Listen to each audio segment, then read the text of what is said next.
말씀의 표적은 자신을 향하고 있어야 합니다. 말씀은 무엇입니까? 하나님의 음성이 글로 표현되어 있는 성경입니다. 하나님의 마음이 종이 위에 새겨진 사랑입니다. 우리의 미래에 대한 소망이며 생산적인 에너지입니다. 그래서 말씀은 언제나 우리의 빛이 되며 믿음이 되고 비전이 되는 것입니다. 교회는 바로 이러한 말씀이 기초가 되는 예배의 처소입니다. 교회에서는 말씀을 전하는 목사님과 교회를 이끌어가는 장로님들과 실무를 맡아 처리하는 안수집사, 살림살이를 운영하는 근사님과 여러 협력적인 서리 집사님과 성도들이 함께 어우러져 있습니다. 이러한 교회 조직을 이루고 있는 사람들이 자라온 환경과 가치관이 서로 다르기 때문에 교회에 있어서 가장 기본이 되며 정통성을 이루는 것이 하나님의 말씀입니다. 서로 다른 삶을 살았던 사람들이고 지금도 여전히 다른 삶을 살아가고 있지만 하나님의 말씀 안에서 서로 통일된 견해와 생각을 갖고 다툼과 미움과 단절과 오해 없이 함께 공동체를 이루어 가자는 것입니다. 말씀은 때로 금명과 치리가 되기도 하고 때로 칭찬과 격려가 되기도 하며 때로는 축복과 성장으로 기분 좋은 출발과 해피엔딩으로 되기도 합니다. 이처럼 말씀은 예배는 물론 우리의 생활과 밀접한 관계를 이루며 많은 영향을 끼치고 있습니다. 그러나 교회에서 말씀을 전가하는 사람은 언제부터인가 정해져 있었습니다.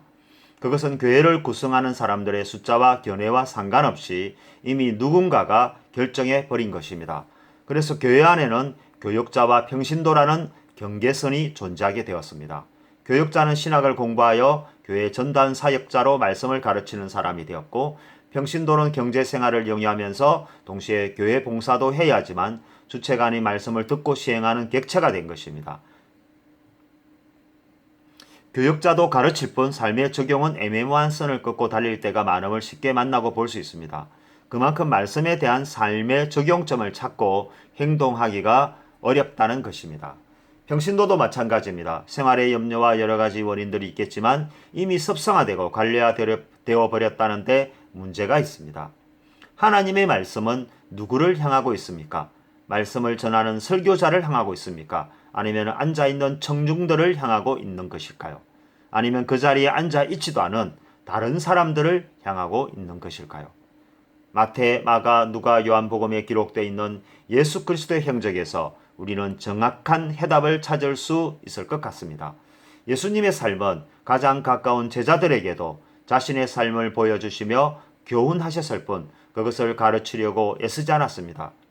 예수님은 자신의 사상을 설득시키기 위해 노력한 분도 아니었습니다. 억울함이 있으면 그 억울함을 그대로 받으시고 당하셨을 뿐 잘잘못을 가려 시시비비하려고 노력하지도 않았습니다. 그저 삶을 보여주시며 그것을 교훈하셨습니다. 예수님은 새벽 미명 아래 복음을 들고 나섰으며 밤이 맞도록 들과 길에서 복음을 전하고 치료하시다가 고난 몸을 이끌고 다시 산으로 가셔서 기도하는 일과를 반복하셨습니다. 그분의 삶은 삶 자체가 완전한 것이었지만 그것을 대가로 무엇을 요구하지도 무엇을 하라고 하지도 않으셨습니다. 단지 그러한 진심이 통하기까지 기다렸으며 그 결과 기독교는 세계적인 종교 가운데 여전히 생명력 있고 활력 있는 선교로 성장하게 된 것입니다. 예수님의 말씀은 자신을 향하고 있었습니다. 자신의 삶을 돌아보았으며 남의 삶을 경계하고 정죄하지 않았습니다. 그것이 바로 다른 사람들에게 감동이 되었습니다. 아무런 잘못이 없는 분이 자신을 향하여 건면하고 교훈할 때 말씀을 듣는 모든 사람들은 자신의 죄를 발견하게 되었습니다. 예수님은 이처럼 정죄와 칼을 들이대기보다 스스로 근신하고 삶을 가치 있게 여겼으며 또한 그 가치 있는 삶의 한순간 한순간을 경건과 거룩으로 행위하셨습니다.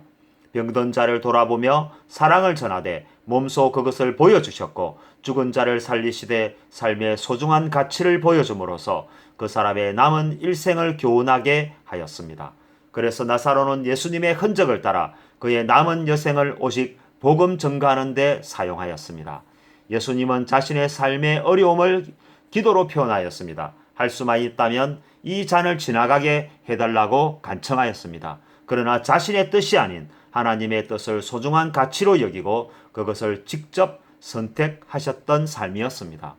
예수님의 삶은 죽음으로써 그것을 다 이루셨습니다. 모든 허물을 안고 가셨습니다.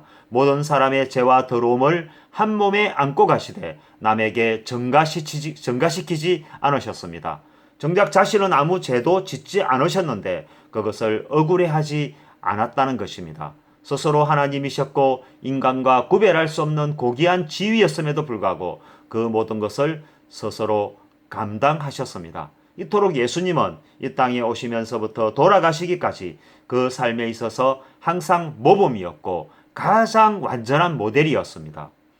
그에게 제자는 있지만 가르치는 제자가 아니라 동력자였으며 오히려 그 공동체의 종으로 살았던 것이었습니다. 그런데 우리의 지도자는 어떻습니까? 또 우리 자신들은 어떻습니까? 아주 작은 오해도 하나하나 풀어야 직성이 풀리고 누군가 무심코 던진 농담에도 뼈가 있다며 따지는 사악한 습성은 없는지 되돌아보아야 합니다. 함께 내려놓고 모든 것을 사랑으로 극복하자고 외치지만 정작 자신의 것은 움켜쥔 채 남의 것을 내려놓는 악습은 없는지 지금 이 순간 스스로를 교훈해 보아야 할 것입니다. 말씀을 전할 때도 마찬가지입니다. 말씀의 은혜는 말씀의 표적이 자신을 향하고 있을 때 청중들은 은혜를 받습니다. 말로는 자신을 포함해서 모두를 외치지만 정작 그 속을 들여다보면 남에게만 향하고 있을 때가 너무나 많다는 것입니다. 더욱이 문제가 심각해지면 심각해질수록 이러한 탓 현상은 더욱 심화된다는 것입니다.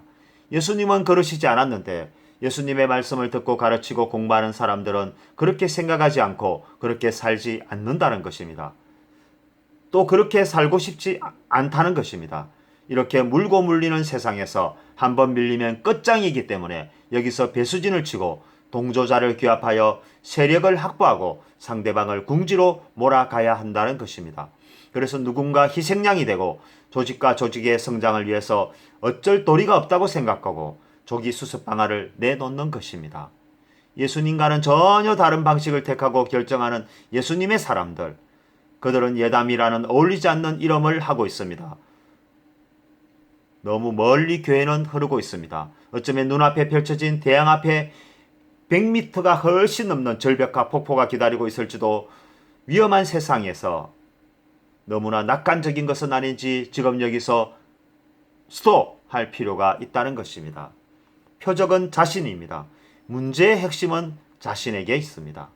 그 문제를 일으킨 당사자가 아니라 그 문제 안에 있는 우리 모든 자신들이며 공동체에게 있다는 것입니다. 손가락을 다쳤다고 어떻게 손가락의 잘못이라고 매도할 수 있겠습니까? 손가락에 연결되어 있는 모든 지체들이 함께 아파하고 해결해야 할 문제인 것입니다. 우리는 남을 너무 많이 바라보고 있습니다. 그리고 너무 많은 시간을 남에게 돌리고 있습니다. 그래서 정작 우리 스스로를 점검하고 되돌아볼 시간은 없는 것입니다. 회개하라 천국이 가까이 왔다는 다급한 메시지는 다른 사람을 향하고 있는 것이 아니라 우리 자신을 향하고 있는 것입니다. 교회를 다니고 있는 나는 안전지대에 있다는 착각에 빠져 있어서는 안 되는 것입니다. 우리의 생명은 교회가 지키는 것이 아니라 하나님이 지켜주는 것입니다. 그래서 우리는 지금 진실된 마음으로 하나하나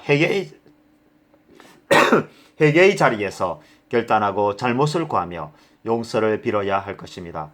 누구 때문에 일이 이렇게 된 것이 아니라 바로 나라는 문제 때문에 이렇게 힘들고 꼬여왔다고 생각하면 문제는 쉽게 해결되는 것입니다.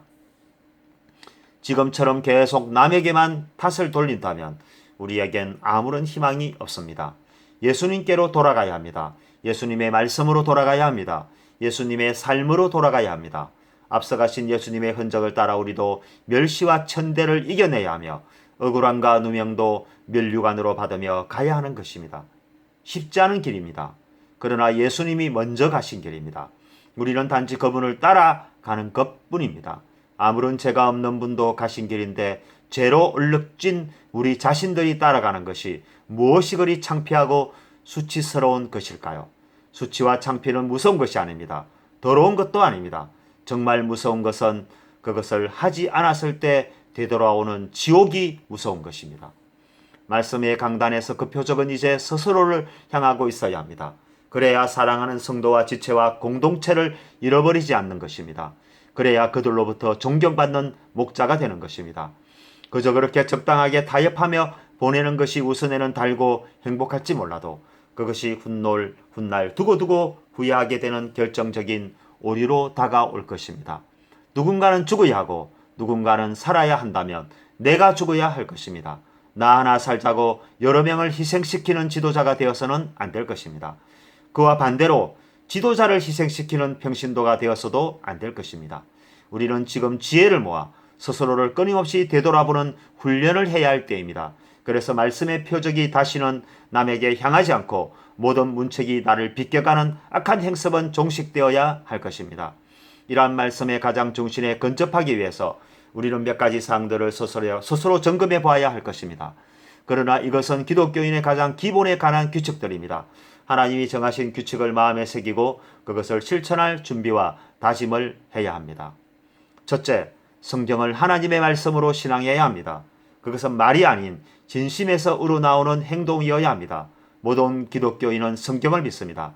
그러나 성경을 읽지 않으며 성경 말씀에 복종하려 하지 않습니다. 성경을 가르치는 사람도 그 앞에서 복종하려고 노력하지 않는다는 것입니다.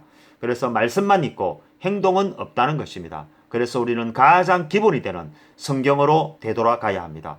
둘째, 성경 속에 있는 말씀은 다른 사람이 아닌 자기 자신에게 하는 하나님의 말씀이라는 사실에 동의하고 그것을 신앙해야 합니다.